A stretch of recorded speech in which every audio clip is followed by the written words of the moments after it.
Presiden Donald Trump tentu saja bukan presiden kita ya, tapi keputusannya ini loh bikin hidup kita ikut tergoyang.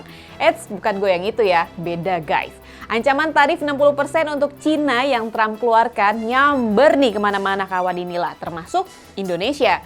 Rupiahnya rontok, industrinya loyo, PHK merajalela di mana-mana. Dan Presiden Prabowo akhirnya turun tangan dengan kirim utusan khusus ke Amerika. Saya Dila Hantika, inilah Jurnalistik.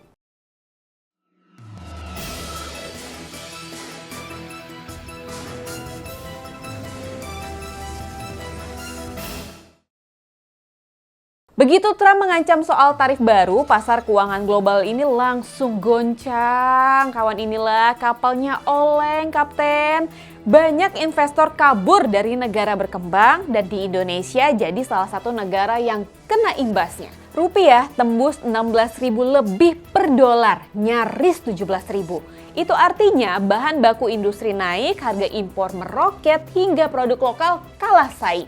Tapi yang lebih menyakitkan kawan inilah bukan diputusin pacar ya. Produk Cina yang ditolak Amerika malah numpuk di pasar Indonesia. Dan tentu aja ini dijual murah. Jangan senang dulu tapi kawan inilah. Ini membuat industri dalam negeri jadi bulan-bulanan. Ampun deh si Trump ini ya. Lalu bagaimana tanggapan Presiden Prabowo Subianto? Mari kita simak berikut ini. Seluruh dunia digoncang oleh banyak masalah di mana-mana. Ya, perseteruan antara negara-negara besar, yang terakhir perang dagang kita juga kena, ya kan? Tapi kita tenang, kita punya kekuatan juga nanti akan berunding.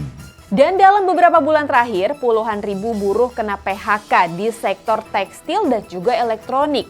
Pabrik mulai tutup operasi, orderannya hilang. Sementara berdasarkan data dari Kementerian Ketenagakerjaan pada periode Januari sampai Februari tahun ini dilaporkan 18.000 lebih orang tenaga kerja yang ter-PHK. Tapi pemerintah pusat ini masih malu-malu kawan inilah untuk mengakui dan bilang kalau ada gejolak ekonomi global. Kalau yang digejolakin rakyat kecil itu namanya bukan gejolak, tapi gempa ekonomi. Bener-bener gak kawan inilah? Setelah mengamati kondisi yang sepertinya memburuk, Presiden Prabowo akhirnya turun tangan. Dalam rapat terbatas, beliau ini perintahkan tim ekonomi untuk memperkuat daya saing industri, mengaktifkan kembali insentif pajak sampai mendorong substitusi impor. Tapi yang paling menarik adalah Prabowo ini mau nugasin Menteri Koordinator Bidang Perekonomian Erlangga Hartarto, Menteri Luar Negeri Sugiono, dan Menteri Keuangan Sri Mulyani ke Amerika.